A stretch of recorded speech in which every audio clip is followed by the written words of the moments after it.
বন্ধুরা, সুমিতাদির গল্প আসরে তোমাদের স্বাগত জানাই।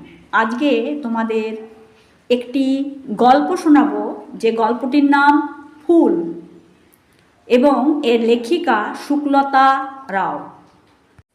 অনেক অনেক কাল আগে, যখন মানুষ জন্মায়নি, তখন পৃথিবীতে ফুল ছিল না। মাটির উপর ছিল কেবল বড় বড় ঘাস আর পাতা গাছ। আলো এসে ফুলদের খুঁজে খুঁজে যেত। বাতাস পাতা শুকে শুকে চলে যেত। হায়, ফুল নেই। এক রাতে ফুলপরীরা নেমে এলো পৃথিবীর পাতা ভরা বাগানে। তাদের দেশে নাকি অনেক ফুল। তারা ফুলের পাপড়ির পোশাক পরে ফুলের মধু খায়।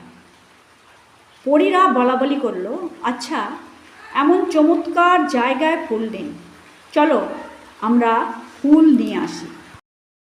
এই বলে তারা সকলে মিলে তাদের দেশ থেকে অনেক ফুলের বীজ নিয়ে এলো। সেই সব বীজ ছড়িয়ে দিল মাঠে মাঠে, বনে বনে। সেই বীজ থেকে গাছ গজালো। তারপর গাছে গাছে দেখা দিল নানা রঙের ফুলের কুঁড়ি। সেই কুঁড়ি ফুটলো সাদা, নীল, লাল, হলদে, বেগুনি, ফুলে ফুলে ছেয়ে গেল বন।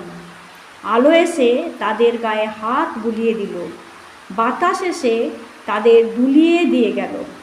মৌমাছিরা ছুটে এলো মধু খেতে।